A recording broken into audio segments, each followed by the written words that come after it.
All right, I will be reporting on anorexia nervosa. My client's name is Jillian Ryan. That's Gillian. Last name Ryan. Jillian is 22 years old, and my name is Dr. Matt Aida. That's Mattaita. For differential diagnosis, we have two of them. We have anorexia nervosa, binge eating and purging type, and bulimia nervosa.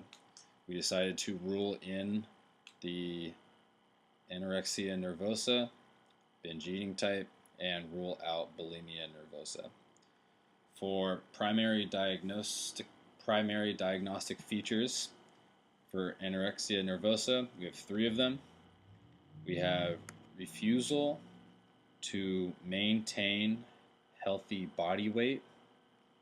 That's refusal to maintain healthy body weight.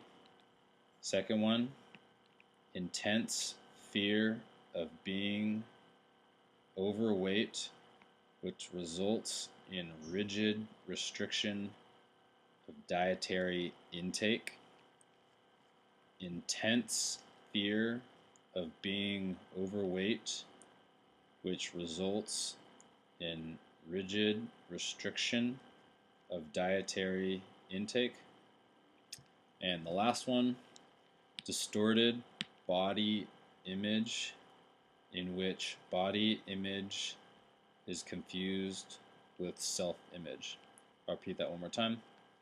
Distorted body image, in which body image is confused with self-image. So on to Jillian's story. Like I stated before, Jillian is 22 years old. She's been a ballet dancer pretty much her entire life. And she's really good to the point that she got a full scholarship to Juilliard, which is a really sought-after dance company in New York City. Since she started at Juilliard, her weight has become an issue. Her dance teacher commented that she has full hips, and that really got to her, so she decided to try to lose some weight. She started out with radical strategies that her classmates gave to her. She decided to severely cut her caloric intake and supplement her dance activity at school with additional cardio exercise. When she did so, she received praise from her dance teacher, having dealt with her hip issue.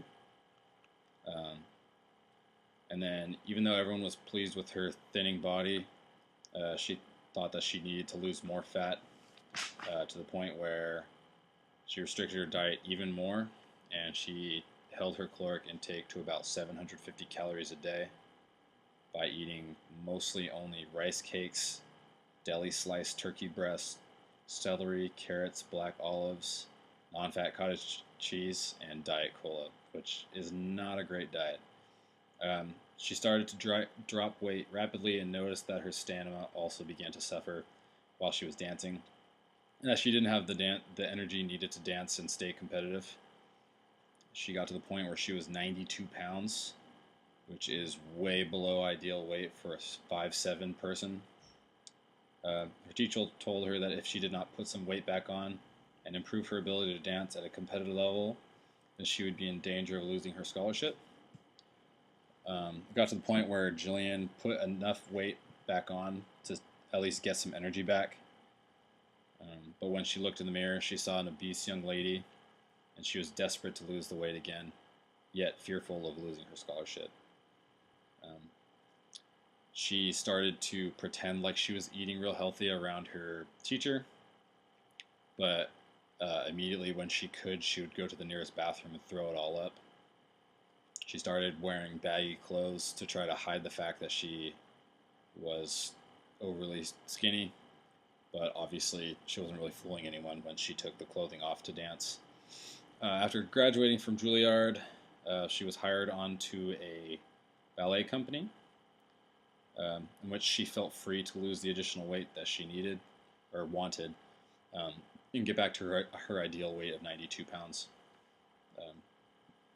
got to the point where she no longer had a monthly period, and she fainted several times during rehearsals and began having heart palpitations.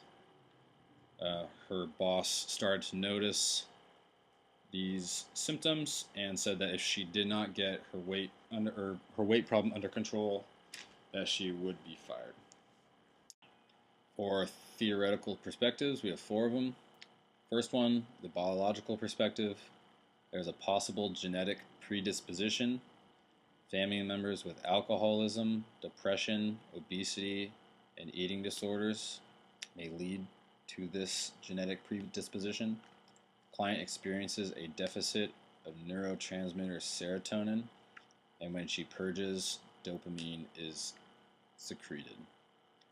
For the cognitive perspective, the distorted perspective is fueled through this disorder. The distorted perspective she experiences and when she sees a fat person in the mirror, when in fact she is very underweight. She has a fear of being fat or gaining weight, which